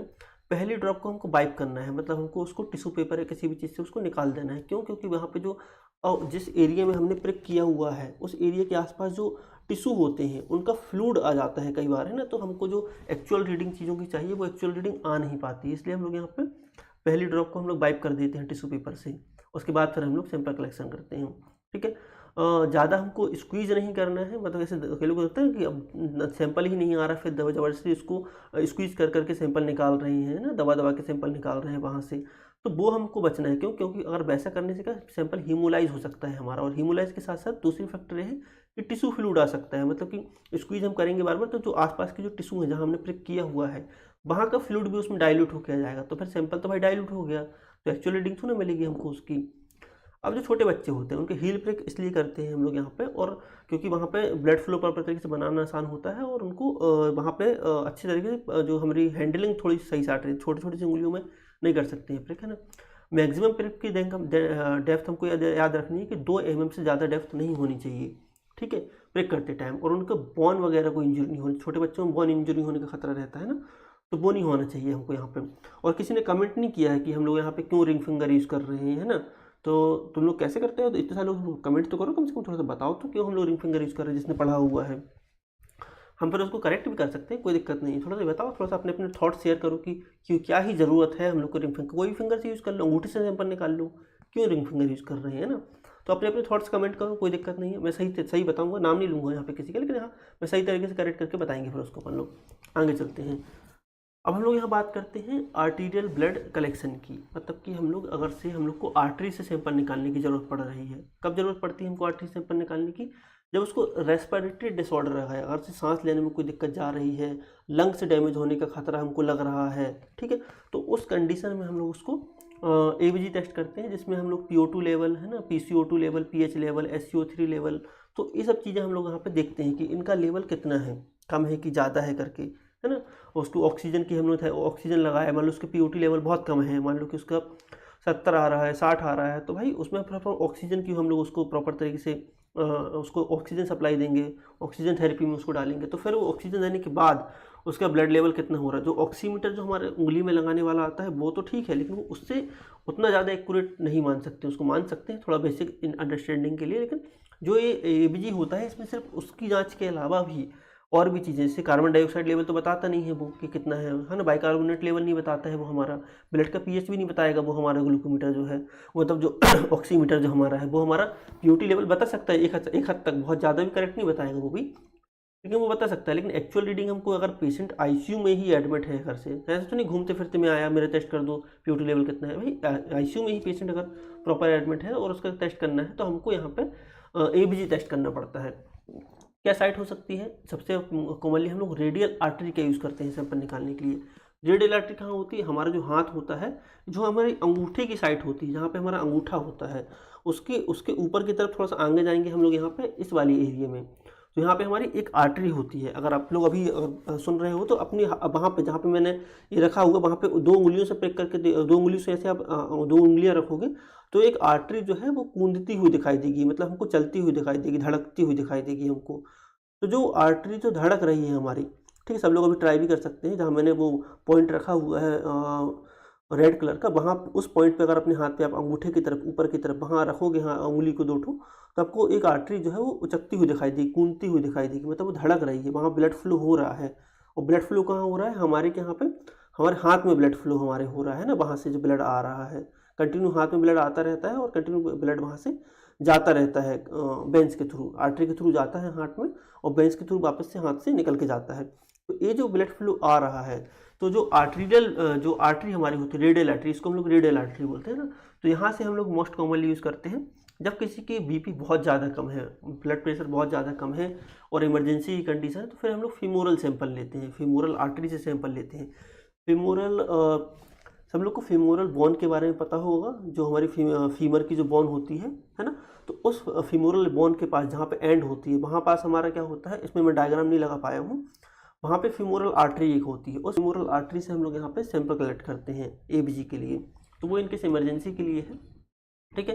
तो ये हमारी साइट की बात हो गई, क्यों कर रहे हैं उसकी बात हो गई। अब हम लोग को एक सैंपल कलेक्ट करने के पहले एक प्री चेक करना पड़ता है, मॉडिफाइड एलन टेस्ट इसको बोलते हैं हम लोग, प्री टेस्ट करते हैं। अब ये प्री टेस्ट क्यों करना जरूरी है, मतलब सैंपल निकालने के पहले हम लोग ये कर रहे हैं ना, सैंपल निकालते टाइम की बात नहीं कर रहे हैं, सैंपल निकालने के पहले ही करेंगे। इसमें क्या करता है, रेडियल आर्टरी को जो अल्नर आर्टरी होती है उनके बारे में हम लोग देखते हैं कि कहाँ कहाँ कैसी है, और वो क्या होती है कि अगर से उनको हम लोग दबा करके टेस्ट करते हैं। मैं बता देता हूँ कैसे करते हैं, यहाँ पे नीचे डायग्राम बना हुआ है, उससे मैं एक बार टेक्निक समझा देता हूँ कैसे करते हैं। देखो ठीक है, ऐसे चल जाते हैं यहाँ से। अब देखो क्या है कि यहाँ पे एक चीज़ समझने वाली बात है कि हमारी जो है ये वाली हमारी आर्टरी अल्नर आर्टरी है, जो कि जो हमारी दो बोन रहती है, ठीक है, इसको बोलते हैं रेडियस बोन और इसको बोलते हैं अल्नर बोन। तो 2 बोन रहती है हमारे हाथ पे, तो जिस बोन के ऊपर जो आर्टरी प्रेजेंट है उसको उसका नाम दे दिया गया है, ठीक है। रेडियस बोन के ऊपर जो आर्टरी प्रेजेंट है उसको रेडियल आर्टरी बोला जा रहा है, और जो अल्ना बोन के ऊपर जो प्रेजेंट है उसको अल्नर आर्टरी बोला जा रहा है, ठीक है। अब क्या करती हैं, दोनों आर्टरी जो है हार्ट से ब्लड लेकर के आती हैं हाथ में, ठीक है। तो अगर से ऐसा हो सकता है कि हमारी अल्नर जो आर्टरी है वो प्रॉपर तरीके से काम नहीं कर रही हो, और रेडियल आर्टरी जो हमारी है इससे ब्लड फ्लो हो रहा हो पूरे हाथ पे, और हमने इसी में अगर प्रिक कर दिया और इसको हमने दबा के रख लिया 5 से 10 मिनट, तो हो सकता है कि हाथ में ब्लड फ्लो ना हो, और अगर ब्लड फ्लो अगर हमारे हाथ पे नहीं होगा तो फिर क्या होगा, हाथ में पैरालिसिस हो सकता है, हाथ में बहुत ज़्यादा दर्द हो सकता है पूरे हाथ पे, हो सकता है कि हाथ के टिश्यू मरने लगे अपने आप, है ना, बिना ऑक्सीजन की कमी के। तो बहुत सारे कॉम्प्लिकेशंस हो सकते हैं। तो हम लोग को पहले ये देखना है कि जो हमारी अल्नर आर्टरी है वो ब्लड फ्लो सही तरीके से कर भी रही है कि नहीं कर रही है पूरे हाथ पे। अगर वो ब्लड फ्लो नहीं कर रही तरीके से तो फिर तो दिक्कत हो जाएगी पेशेंट को। हमने यहीं से सैंपल निकाल लिया और इसको दबा के रखने के लिए बोल दिया उसको 10 मिनट, फिर तो भाई ब्लड को फ्लो होगा ही नहीं प्रॉपर तरीके से। तो सबसे पहले हमको ये करना है, इसका एक टेस्ट होता है जो मैंने बताया ना, मॉडिफाइड जो एलन टेस्ट जो होता है, उसके लिए हम लोग जो रेडियल आर्टरी है और जो अल्नर आर्टरी है दोनों को हम लोग दबाएंगे। सबसे पहले जैसे ही हम इसको दबाएंगे तो जो हमारा हाथ है उसमें ब्लड फ्लो होना बंद हो जाएगा, ठीक। ये बात ध्यान से सुने, ये टेस्ट किसी कभी समझाया नहीं जाता है ना, कॉलेजेस वगैरह में बहुत ही कम कॉलेज या फिर बहुत ही कम टीचर होंगे जो सब चीज़ समझाएंगे, है ना, वो तो एबीजी भी प्रॉपर तरीके से नहीं समझाते, लेकिन अपने यहाँ बात कर ले रहे हैं। तो ये जो टेस्ट है, इस टेस्ट में क्या करते हैं हम लोग, यहाँ पे रेडियल आर्टरी और अल्नर आर्टरी दोनों आर्टरी को दबाते हैं पहले, ठीक है। जैसे हम इसको दबाएंगे दोनों आर्टरीज को, ठीक है, एक हाथ के नीचे तरफ होती है, एक ऊपर तरफ होती है, तो हाथ में ब्लड फ्लो होना बंद हो जाएगा हमारे। जैसे ब्लड फ्लो होना बंद होगा हमारे हाथ पे, तो हमारा हाथ जो है, जो हल्का सा रेडिश दिखाई देती है हथेली, वो धीरे धीरे हमारी पीली पड़ना चालू हो जाएगी, क्योंकि वहाँ ब्लड फ्लो हो ही नहीं रहा है, लेकिन वहाँ से ब्लड तो वेन के थ्रू जा ही रहा है, ठीक है। तो वो पीली पड़ना चालू हो जाएगी। जैसे वो पीली पड़ना चालू हो जाएगी तो फिर हम लोग रेडियल आर्टरी को ना, ये रेडियल आर्टरी को दबा के रखेंगे और अल्नर आर्टरी को छोड़ देंगे। जैसे ही हम इसको छोड़ेंगे तो वापस से ब्लड इसमें जाना चालू हो जाएगा हमारे हाथ पे। तो हमारा हाथ जो है, जो पेल पड़ चुका था, हल्का सा पीला दिखने लगा था खून के, क्योंकि खून के कारण ही हमारा हाथ जो रेड हल्का दिखाई देता है ना, ऐसे करके। तो वो जो हमारा हल्का सा पीला दिख रहा था हमारा हाथ, अब वो धीरे धीरे रेड होना चालू हो जाएगा। तो अगर से वो 5-10 सेकंड के अंदर रेड हो जाता है तो फिर ठीक है, कोई दिक्कत नहीं है। वो आर्टरी जो हमारी अल्नर आर्टरी है वो सही काम कर रही है और हम इसको प्रिक करके यहाँ से सैंपल निकाल सकते हैं, ठीक है। अगर से वो 5 से 10 सेकंड के अंदर नहीं होता है हमारा पेल, ठीक है, वो उसको टाइम लग जाता है वापस से रेड होने में पेल से, है ना, तो फिर हम लोग इससे सैंपल नहीं निकालेंगे रेडियल आर्टरी से, क्योंकि भाई अल्नर आर्टरी प्रॉपर तरीके से काम नहीं कर रही है, रेडियल आर्टरी भी हमने ख़राब कर दी प्रिक करके, तो फिर वो उसको दिक्कत हो सकती है बहुत सारी उसके हाथ पे, है ना। तो इसलिए हमको यहाँ पे क्या करना पड़ता है, टेस्ट करना पड़ता है, प्री चेक करना पड़ता है सैंपल निकालने के पहले, मॉडिफाइड एलन टेस्ट करना पड़ता है ना, जिसमें हम लोग यहाँ पे इस टाइप से जो प्रोसीजर मैंने बताई उस प्रोसीजर को फॉलो करके हम लोग यहाँ पे वो टेस्ट करके देखते हैं, जिससे कि कोई दिक्कत ना हो पेशेंट को। देन हम लोग टेक्निक की बात कर लेते हैं, कैसे हम सैंपल निकालेंगे इसका। तो हम लोग यहाँ पे 22 से 25 गेज की हम लोग यहाँ पे निडल का यूज़ करते हैं सैंपल निकालने के लिए। और हम लोग जो निडल या सिरिंज जो हम लोग यहाँ पे यूज़ कर रहे हैं, उसका जो उसको जो स्पेशल टाइप की वो सिरिंज हमारी होती है, जिसको हम लोग हेपेरिनाइज्ड ल्यूमेन उसमें रहता है। ल्यूमेन इन द सेंस कि जो उसकी दीवारें हैं सिरिंज की, बॉल हैं जो सिरिंज की, उसमें हेपेरिन लगा हुआ होता है, ठीक है। हेपेरिन लगी हुई सिरिंजेस आती हैं, जिससे कि जब जैसी सैंपल हमारे सिरिंज में आए और उसमें हेपेरिन मिक्स हो जाए, जिससे कि क्लॉट ना हो वो सैंपल हमारा, है ना। अब जो एंगल जो हमारा उसमें हमारा जो था सैंपल निकालते टाइम जो हमारा था, उसमें 30 के आसपास एंगल है। उसमें 30 से 45 डिग्री सेल्सियस की जो सेल्सियस एंगल जो हमारा होता है डिग्री सेंटीग्रेड, उस एंगल से हम लोग यहाँ पे निडल को प्रिक करते हैं। बहुत ज़्यादा एंगल है, बहुत ज़्यादा कम एंगल नहीं होना चाहिए। इस एंगल जो हम लोग ये एंगल जो बना रहे हैं, ये एंगल 45 डिग्री के आसपास एंगल हमारा होता है। इस एंगल से हम लोग यहाँ पे प्रिक करते हैं, ठीक है। इस एंगल से हम लोगों ने प्रिक किया। ब्लड जो है वो जैसे ही हम लोग प्रेक करेंगे, और जो बहुत ज़्यादा प्रेशर होता है हमारी आर्टरी में, तो ब्लड प्रॉपर फटाक से हमको यहाँ सिरिंज से होती है, हमारे निडल से होती है, हमारे सिरिंज में ब्लड आने लगेगा। और कई बार इतना ज़्यादा फ्लो होता है कि वो प्लेंजर भी हमको खींचने की ज़रूरत नहीं पड़ती है। प्लेंजर हम खींचते नहीं है इसमें, ऑटोमेटिक प्लेंजर पीछे जाने लगता है ब्लड के फ्लो के कारण, और ब्लड ऑटोमेटिक इसमें फिल होने लगता है हमारा। जैसे हमको लगा कि ठीक है अब 1 ml सैंपल लगभग हमारा आ गया है इस पर, तो हम वहाँ पे तुरंत जो हमारा हम जो भी हम कॉटन वगैरह यूज़ कर रहे हैं, स्वाब वगैरह, उसको हम लोग यहाँ पे रखेंगे और सिरिंज को हम लोग बाहर निकाल लेंगे और उसको बोलेंगे कि कम से कम 5 मिनट और ज़्यादा भी इसको दबा करके रखो प्रॉपर तरीके से, है ना। नहीं तो फिर क्या दिक्कतें हो सकती है कि फ्लो बहुत ज़्यादा है, जल्दी से ब्लड क्लॉट होता नहीं इसमें। तो यहाँ पे दिक्कत है कि ज़्यादा हमको रखना है। अगर किसी को एंटीकोगुलेंट थेरेपी चल रही है, मतलब कई बार ऐसे होता है ना कि कई लोगों को हार्ट में कोई प्रॉब्लम है तो एंटीकोगुलेंट्स दी जाती हैं उनको, ब्लड को थोड़ा सा उसको, मतलब नॉर्मल भाषा में बोलते हैं ब्लड को पतला करने के लिए, लेकिन एक्चुअली ब्लड को पतला करने के लिए नहीं, वो क्लॉटिंग फैक्टर्स को थोड़ा सा कम करने के लिए वहाँ पे एंटीकोगुलेंट थेरेपी दी जाती है लोगों को। तो जिन लोगों की एंटीकोगुलेंट थेरेपी चल रही है उनको यहाँ पे और ज़्यादा टाइम के लिए दबा के रखना पड़ेगा, क्योंकि उनका ब्लड बहुत जल्दी क्लॉट नहीं होता, टाइम लगता है ब्लड क्लॉट होने में उन लोगों को, ठीक है। तो उनको यहाँ पे थोड़ा ज़्यादा टाइम के लिए दबा करके रखना पड़ेगा, ठीक है। तो ये हमारी टेक्निक हो गई, कैसे हमको सैंपल निकालना है। कोई कॉम्प्लिकेशंस हो सकते हैं तो आर्टीरियल स्पैम हो सकता है, थ्रोम्बोसिस हो सकता है, haematoma, ischaemia, hence trend percent. तो क्या है इस्चीमिया, मतलब कि हाथ में खून की कमी, खून की इन द सेंस कि ऑक्सीजन की कमी हो सकती है, ब्लड नहीं जाएगा तो इस्चीमिया हो जाएगा ना, दर्द वगैरह होने लगेगा वहाँ पे। हाँ, मतलब कि क्लॉट जम सकते हैं वहाँ पे हमारे, है ना, हाथ में प्रॉब्लम हो सकती है, और तो वहाँ पे ब्लड वगैरह काला वगैरह निशान पड़ सकता है। तो बहुत सारी चीज़ें यहाँ पे कॉम्प्लिकेशंस हो सकते हैं, इसलिए जो ट्रेंड पर्सन रहते हैं, जो सैंपल प्रॉपर तरीके से निकाल सकते हैं ईबीजी का, उनको ही ये टेस्ट करना चाहिए करके, है ना, सैंपल निकालना चाहिए। तो ये हमारा आर्टीरियल ब्लड गैस के बारे में हो गया। बेसिक में कोई दिक्कत हो, कोई समझ में ना आ रहा हो तो पूछ लो यहाँ पे, है ना। अच्छा हाँ, वो क्वेश्चन मैंने पूछा था जो यहाँ पे इसके पहले कि हम लोग यहाँ पे क्यों ही हम लोग रिंग फिंगर के यूज़ करते हैं, जो भी लेफ्ट हैंडेड है, राइट हैंडेड पर्सन है, उनके लिए कोई ने कमेंट नहीं किया है यहाँ पे ना लाइव चैट में, लेकिन मैं बता दे रहा हूँ, चलो कोई बात नहीं। अब देखो कि कई लोग को ये मिसअंडरस्टैंडिंग है यहाँ पे। क्या मिसअंडरस्टैंडिंग है कि जो रिंग फिंगर होती है उसका कनेक्शन हमारे हार्ट से होता है, इसलिए हम लोग वहाँ पे उसको रिंग फिंगर के यूज़ करते हैं हम लोग ब्लड सैंपल कलेक्शन करने के लिए। लेकिन ये बहुत गलत बात है ना, ऐसा कुछ नहीं होता है। हमारी जो भी हाथ की जो भी उंगलियाँ हैं, वो चाहे अंगूठे ही क्यों ना हो, सबका कनेक्शन हार्ट से है, क्योंकि सब में ब्लड आ रहा है। और ब्लड कहाँ से आता है, हार्ट से ही ब्लड आता है ना, फिर वापस हार्ट में जाता भी है। तो जो भी हमारी हाथ की 10 उंगलियाँ जो हैं, है ना, सब में ब्लड हार्ट, सबका कनेक्शन हार्ट से है। ठीक है, पहली बात तो ये हो गई। दूसरी बात ये है कि अगर कोई राइट हैंडेड पर्सन है तो हम लोग उसका लेफ्ट हैंड से कलेक्ट इसलिए कर रहे हैं सैंपल, क्योंकि राइट हैंड से उसको काम करना है। मान लो हमने प्रेक कर दिया, ठीक है, अब उसको कुछ काम करना पड़ेगा तो दर्द होगा ना उसको बार बार। तो जब भी हम कोई प्रोसीजर डेवलप करते हैं फिर बनाते हैं तो हमको ये सब चीज़ें ध्यान रख के बनानी पड़ती हैं कि भाई पेशेंट को ज़्यादा दिक्कत ना हो, उसको ज़्यादा तकलीफ ना हो, नॉर्मल अपने काम करने में कुछ भी सारी चीज़ें है ना।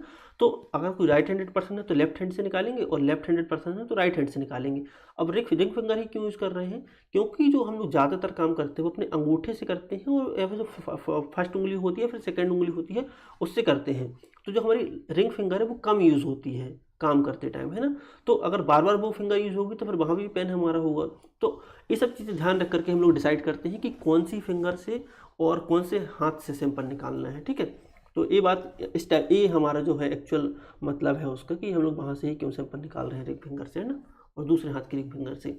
चलो अब हम लोग मिक्सिंग की बात कर लेते हैं। हम लोगों ने तीनों टाइप के कलेक्शन की बात कर ली, अब हम लोग ये बात कर लेते हैं कि मिक्स कैसे करना है सैंपल और कितनी बार मिक्स करना है सैंपल को।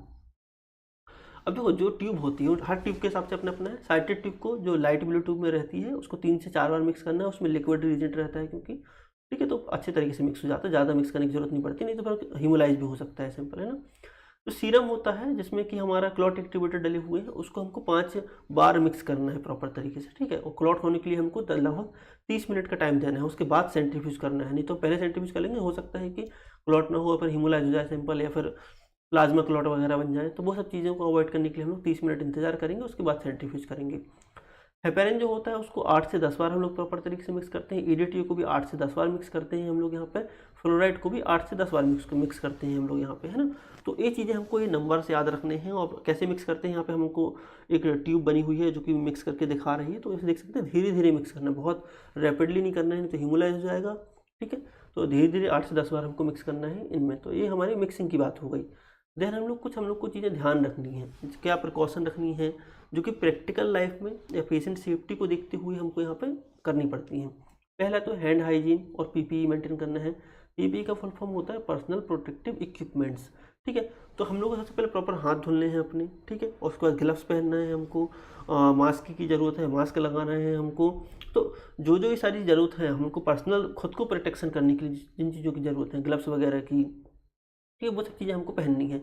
हर पेशेंट के बाद ग्लव्स को चेंज करना ज़रूरी है, ठीक है। देखो हम लोग को चेंज करना इसलिए भी ज़रूरी है हर पेशेंट के बाद ग्लव्स, क्योंकि अगर हर पेशेंट, एक पेशेंट को स्किन में कोई प्रॉब्लम हो सकती है ना, या फिर थोड़ा सा ब्लड लग सकता है उसका, और वो दूसरे पेशेंट को ब्लड लगे, या उसकी स्किन इन्फेक्शन दूसरे को ट्रांसफर हो, तो उन सब चीज़ों से बचने के लिए हम लोग यहाँ पे हर बार हम लोग ग्लव्स चेंज करना हमको ज़रूरी है हर पेशेंट के बाद। देन हम लोग पेशेंट की आईडी लिखेंगे, जो ट्यूब होती है तो उसमें हम लोग आईडी लिखेंगे। टू वेरिफिकेशन होनी चाहिए उसकी, है ना। जैसे कि हम लोग को ऐसा है कि 2 आइडेंटिफायर होने चाहिए, एक नाम होना चाहिए पेशेंट का, एक उसकी एक आइडेंटिफिकेशन नंबर होना चाहिए, बारकोड होना चाहिए, मतलब जो भी हो। ऐसा नहीं कि सिर्फ नाम लिख दिया हमने, ठीक है, भाई 2 पेशेंट हो सकते हैं उस नाम की, आईडी लिख दी है, मान लो कि कुछ, तो हो सकता है कई बार कि आईडी लिखने में मिस्टेक हो गई, एक जैसी आईडी दिख रही है, तो कम से कम 2 आइडेंटिफिकेशन चीज़ें हमारे पास होनी चाहिए। एक तो हमारे पास उसके नाम और उसकी एज और उसका जो कोड नंबर है वो करें, नहीं तो फिर हम लोग इस टाइप से बारकोड वाला सिस्टम कर सकते हैं कि हर पेशेंट के लिए एक यूनिक बारकोड जनरेट करती है मशीन, बारकोड जो मशीन होती है, और फिर उसको हम लोग ट्यूब में हम लोग लेबल कर सकते हैं बारकोड को, ठीक है। उसमें नाम वगैरह, पेशेंट की आईडी और क्या टेस्ट उसके लगने हैं, वो सारी चीज़ें इस बारकोड में मेंशन रहती हैं हमारी। तो वो एक बारकोड सिस्टम है तो बहुत सही है, नहीं तो फिर हम लोग को प्रॉपर आईडी, नाम, एज, ये सब चीज़ें हमको मेंशन करना बहुत ज़रूरी है पेशेंट के ट्यूब में। जो हम लोग कुछ प्रिकॉशन और प्रैक्टिकल चीज़ें हम लोग देख रहे हैं जो हम लोग यूज़ करते हैं। देन हम लोग को टॉर्निकेट को मैंने बताया था, एक मिनट से ज़्यादा नहीं रखना है। आईवी फ्लूइड, मान लो कि कहीं हम लोग पेशेंट का सैंपल निकाल रहे हैं और उसको आईवी फ्लूइड चल रहा है, मतलब जिस हाथ पे उसको आईवी फ्लूइड लगा हुआ है, ठीक है। आईवी फ्लूइड मतलब जो बोतल होती है पेशेंट को लगती है, ग्लूकोज की हो सकती है, तो वो बोतल अगर से पेशेंट को चले, नॉर्मल सलाइन हो चाहे ग्लूकोज, तो उस हाथ से हमको सैंपल निकालना अवॉइड करना है। उस हाथ से सैंपल नहीं निकालना है, क्योंकि सैंपल जो हमारा वो डाइल्यूटेड सैंपल आएगा। जो नॉर्मल सलाइन ग्लूकोज चल रहा है उसके साथ में मिक्स हुआ सैंपल आएगा, तो वो फिर हमारे रिजल्ट को दिक्कत कर देगा, है ना। तो वो हमको बचना है उससे, ठीक है। और अगर से किसी हाथ में सैंपल ट्यूब चली भी हुई तो कम से कम हमको कुछ घंटे का वेट करना है, उसके बाद हम लोग वहाँ से सैंपल निकाल सकते हैं, या मतलब 1 आध घंटे, आधे घंटे के आसपास का, ठीक है। और हम लोग यहाँ पे कैथेटर वगैरह अगर किसी पेशेंट को लगा हुआ है तो वहाँ से सैंपल लेना थोड़ा सा अवॉइड करेंगे। नोट्स वगैरह हो दिक्कत, तो मतलब इस टाइप की कुछ चीज़ें अगर होंगी तो वहाँ पे हम लोग उसको अवॉइड करेंगे सैंपल लेना।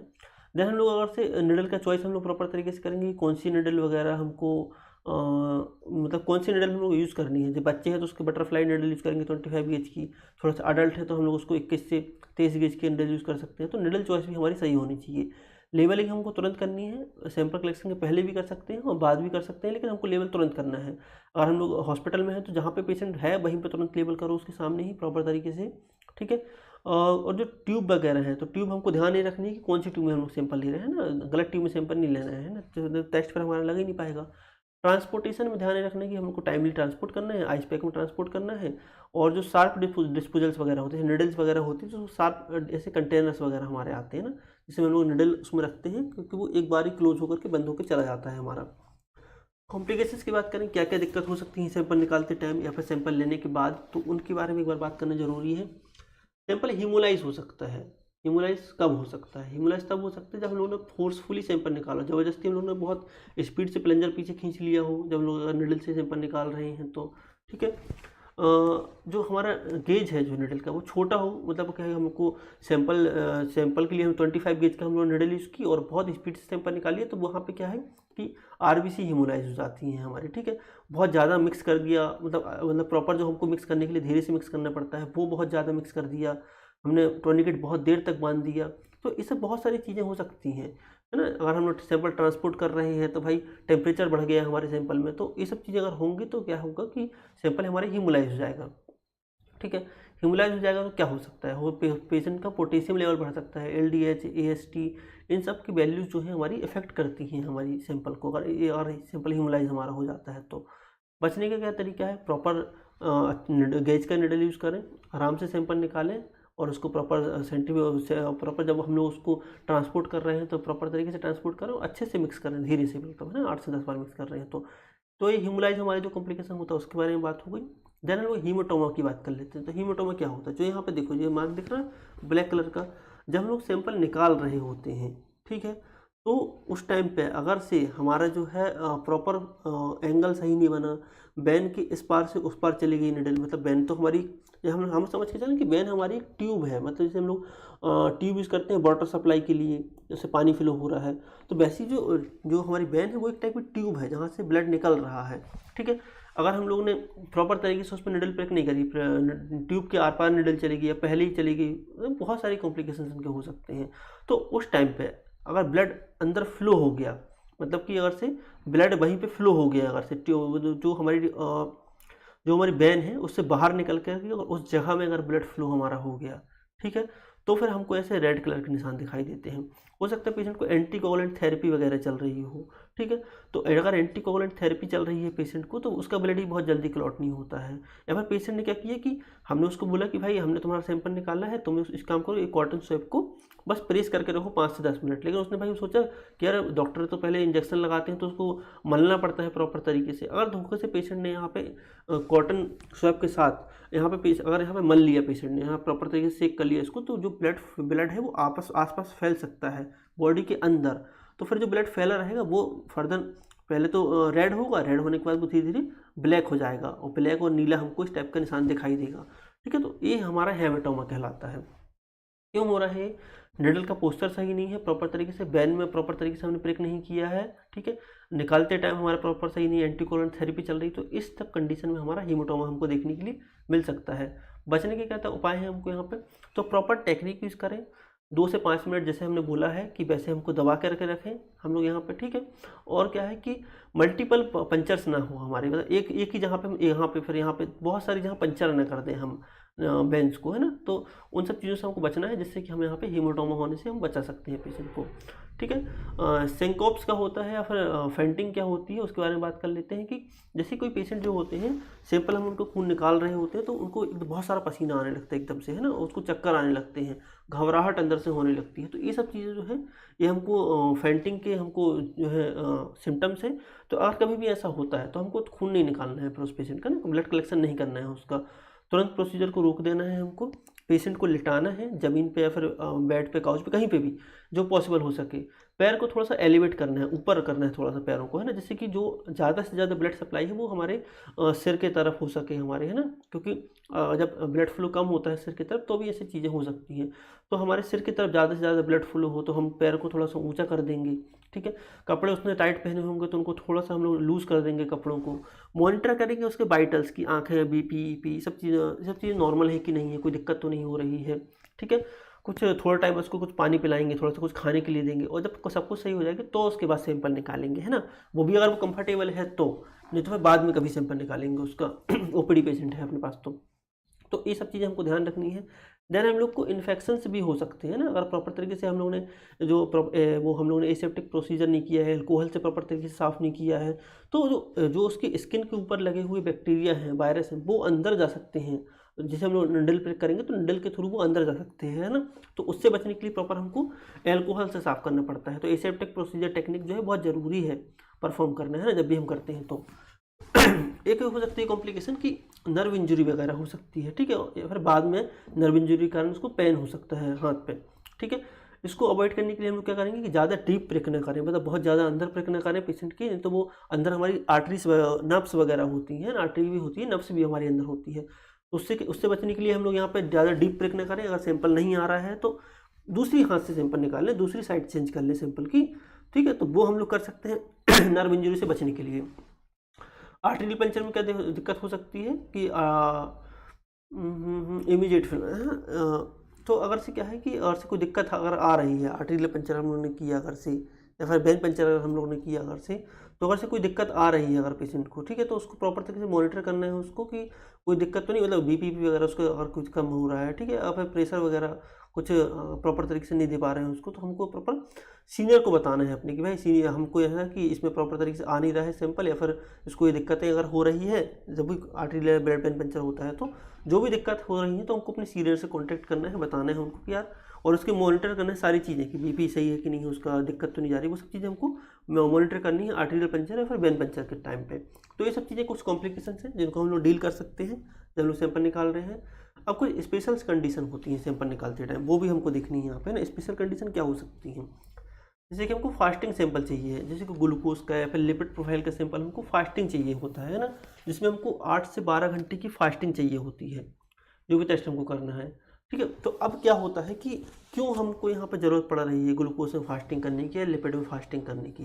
पहली बात तो वो समझना ज़रूरी है कि ग्लूकोज का जो लेवल है, जब भी हम खाना खाते हैं तो वो धीरे धीरे राइज होना चालू हो जाता है। ग्लूकोज जब बॉडी में जाएगा, जब एंजाइम्स जो हमारी बॉडी के अंदर होते हैं, है ना, अलग अलग टाइप के जो एंजाइम्स हमारी बॉडी के अंदर पाए जाते हैं, गैलेक्टोज, माल्टोज, लैक्टेज, ये सब बहुत सारे एंजाइम पाए जाते हैं जो कि ग्लूकोज के अलग अलग फॉर्म्स को, कार्बोहाइड्रेट को अलग अलग तरीके से तोड़ करके ग्लूकोज बॉडी में बनाते हैं। तो जब बॉडी के अंदर ग्लूकोज बनती है तो वो ब्लड में जो हमने खाना खाया उसमें ग्लूकोज है, मान लो कार्बोहाइड्रेट है, तो वो इंटेस्टाइन में जाएगा, वहाँ से वो टूटेगा और इंटेस्टाइन में ब्लड की सप्लाई रहती है, वहाँ से वो ब्लड में चला जाएगा, तो ब्लड का ग्लूकोज लेवल बढ़ जाएगा, ठीक है। तो जब भी हम खाना खाते हैं कुछ टाइम के बाद हमारे ब्लड का ग्लूकोज लेवल बढ़ जाता है। और अगर सिंपल शुगर लेते हैं, मान लो हम लोगों ने चीनी खा ली, ठीक है, तो ये सिंपल शुगर है, तो सिंपल शुगर और बहुत जल्दी से ग्लूकोज हो गया, ग्लूकोज पाउडर पी लिया हमने, तो वो बहुत जल्दी बॉडी में ग्लूकोज का लेवल बढ़ाती हैं वो चीज़ें। तो जब हम लोग खाना खाए, कुछ भी खाए, तो हमारे बॉडी में ग्लूकोज का लेवल ज़्यादा रहता है। अगर हमको पता करना है कि बिना खाना खाए या फिर बिना कुछ करे हमारी बॉडी में ग्लूकोज का लेवल कितना है, तो उस टाइम पे हम लोग फिर फास्टिंग चाहिए रहती है, मतलब कुछ भी हम ना खाएं। कब तक ना खाएं? 8 से 12 घंटे तक ना खाएं, और फिर देखें कि हमारे ब्लड में है ग्लूकोज का लेवल कितना है। वैसे लिपिड प्रोफाइल का होता है, जो भी हम खाना खाते हैं उसमें लिपिड वगैरह हो सकता है, दूध पियेंगे तो उसमें हमारा फैट होता है, ठीक है। तो जैसे जो फैटी वाले जो भी हम खाना खाते हैं उसमें फैट वगैरह जो होता है वो हमारे ब्लड में जाता है। जैसे हमने खाना खाया वो थोड़ी देर बाद ब्लड में पहुंच जाएगा, और जब ब्लड में पहुंच जाएगा तो एक्चुअल जो ब्लड में जो फैट का लेवल है, कोलेस्ट्रॉल, ट्राइग्लिसराइड, इनकी पता हम लोग कैसे कर पाएंगे। तो इनका पता करने के लिए पहले हम लोग को उसको बोलना पड़ेगा कि 8 से 12 घंटे आप फास्टिंग रहो, कि आपके एक्सटर्नल कोई भी फैट हमको नहीं चाहिए। हमको पता करने की बॉडी में जो सर्कुलेट हो रहा है फैट वो कैसा है, तो उसके लिए हम लोग यहाँ पे उसको फास्टिंग के लिए बोलते हैं। तो ये कुछ कंडीशन होती हैं जब फास्टिंग का हमको सैंपल चाहिए होता है। और पीडियाट्रिक और न्यूनेट्स वगैरह हैं अगर से, तो उनको हम लोग उन कंडीशन में, छोटे बच्चे हैं अगर से, बहुत छोटे से हैं, तो उस टाइम पे हम लोग हील प्रिक सैंपल ले सकते हैं। ब्लड वॉल्यूम बहुत ज़्यादा लेने की ज़रूरत नहीं है, और जिस साइड से भी हमको सैंपल निकालना है उस साइड को थोड़ा सा हमको वार्म करने की ज़रूरत है। तो ये सब चीज़ें हमको यहाँ पे ध्यान रखनी पड़ती हैं छोटे बच्चों के टाइम पे, ठीक है। कोई बहुत मोटा अगर से, उसकी वेन नहीं दिख रही है, बहुत डीप वेन है अगर से, तो फिर हम लोग यहाँ पे निडल को हम लोग यहाँ पे क्या करते हैं, थोड़ी सी ऐसी निडल यूज़ करते हैं कि जो थोड़ी सी बड़ी हो, या फिर प्रॉपर तरीके से एंगल थोड़ा सा चेंज करते हैं। बटरफ्लाई निडल के यूज़ कर सकते हैं प्रॉपर तरीके से। तो ये कुछ जो है जो मोटे लोगों के लिए हम लोग यूज़ कर सकते हैं, ठीक है। देन हम लोग किसी को एंटीकोगुलेंट थेरेपी चल रही है किसी पेशेंट को, कि भाई एंटीकोगुलेंट थेरेपी चल रही है, उसको ब्लड को थोड़ा सा हम लोग को कोलेक्टिव फैक्टर्स की एक्टिविटी थोड़ा कम करने के लिए यहाँ पर उसको टैबलेट्स दी हुई हैं। तो उनको हमको ये याद रखना है कि उनको जब जब भी हम लोग खून उनका निकालें तो उनको ज़्यादा देर तक प्रेस करने के लिए बोलेंगे, कि आपको हाथ को थोड़ा ज़्यादा टाइम तक दबा के रखना है, ठीक है। या फिर हमको बहुत सारे उसको मल्टीपल पंचर करने से बचना है उस पेशेंट को, कि हमने यहाँ भी प्रेस कर दिया, वहाँ भी प्रेस कर दिया, तो बहुत दिक्कत हो सकती है उन एंटीकोगुलेंट वाली थेरेपी वालों को, ठीक है। तो वो हमको ध्यान रखना है। अगर किसी का आईवी फ्लूइड चल रहा है, या फिर ट्रांसफ्यूजन हुआ है, ब्लड ट्रांसफ्यूजन हुआ है, तो उस टाइम पे भी हमको ध्यान रखना है। जैसे आईवी फ्लूइड किसी का चल रहा है तो हमको सैंपल बाद में निकालना है, फिर दूसरे हाथ से सैंपल निकाल सकते हैं। ब्लड ट्रांसफ्यूजन वगैरह हुआ है अगर से, तो उसके लिए भी हम लोग उस हाथ से सैंपल नहीं निकालेंगे, दूसरे हाथ से सैंपल निकालेंगे। तो ये कुछ स्पेशल कंडीशन है जिसके बारे में हमको ध्यान रखना है सैंपल कलेक्शन करते टाइम। सैंपल हैंडलिंग की बात कर लें, कि लेवल करना बहुत ज़्यादा ज़रूरी है, सेंट्रीफ्यूज करना बहुत ज़्यादा ज़रूरी है। 30 मिनट के बाद सैंपल को टेम्परेचर मेंटेन करना है ना, कि हमको टेम्परेचर मेंटेन करना है। और एबीजी का अगर सैंपल हमने लिया है तो जितनी जल्दी से जल्दी हो सके उतनी जल्दी हमको उसको टेस्ट करना है, और उसको आइस में रखना है। हमको जब ट्रांसपोर्ट करते टाइम हमको आइस में रख के चलना है उसको। टेट टाइम मेंटेन करना जरूरी है। जो ऐसा आइस पैक हमारा होता है, इसमें यहाँ सैंपल रख जाते हैं, चारों तरफ आइस के पैकेट रहते हैं। टेट टाइम क्या होता है, कि जितनी जल्दी से जल्दी हो सके हमको पहुँचाना है सैंपल को, ठीक है। टर्न अराउंड टाइम जो हमारा होता है, टर्न अराउंड की ग्लूकोज जो है उसमें मतलब ग्लूकोज के लेवल कम हो सकता है, सेल्स वगैरह हमारी ख़राब हो सकती हैं 2 घंटे 4 घंटे के बाद ब्लड की। तो जितनी जल्दी हो सके उतनी जल्दी हमको सैंपल को पहुँचाना है लैब तक, टेस्ट लग जाए जिससे हमारा, है ना। तो ये प्री एनालिटिकल एरर्स में हमारा आता है टर्न अराउंड टाइम जो हमारा वगैरह आता है। देन हम लोग ये ध्यान रख सकते हैं कि कोल्ड चेन प्रॉपर तरीके से मेंटेन रहे, जिससे कि हमारी दिक्कत ना हो पेशेंट को। तो ये हमारा आज का लेक्चर था। आई होप अच्छा रहा होगा लेक्चर, सारी चीज़ें समझ में आई होंगी, कुछ चीज़ें समझ में ना आई हों। और हम लोग अभी मैं लिंक शेयर करूँगा ग्रुप में, तो सब लोग वहाँ पे जा करके क्या कर सकते हैं कि ज्वाइन कर सकते हैं। और जो भी समझना हो इस स्लाइड से रिलेटेड, तो वहाँ पे जा करके हम लोग समझ लेंगे कि क्या हो सकता है सारी चीज़ें। और देन हम लोग वहाँ पे एमसीक्यू सॉल्व करेंगे 10, और 10 एमसीक्यू हम लोग डाल देंगे अपने ग्रुप पे, कि वहाँ पे हम लोग वोटिंग करके सॉल्व कर सकते हैं, ठीक है। तो सब लोग अभी ज्वाइन करेंगे हमारे उसमें ग्रुप को, जो हम लोग लिंक शेयर करेंगे तो उसको ज्वाइन करके वहाँ पे हम लोग बात करेंगे सारी चीज़ों से रिलेटेड। और सब लोग एमसीक्यू सॉल्व करो, एमसीक्यू सॉल्व नहीं करते। जब बहुत सारे लोग जुड़े हुए थे तब मैं बोलने वाला था, लेकिन मैं सोचा कि बीच में डिस्टर्ब ना करें। एमसीक्यू सब लोगों को सॉल्व करना है, तभी तो हमारी प्रैक्टिस होगी ना। चलिए ठीक है, तो मैं यहाँ पे क्लास को करता हूँ एंड, और सभी लोग आओ फिर क्लास में वो डिस्कस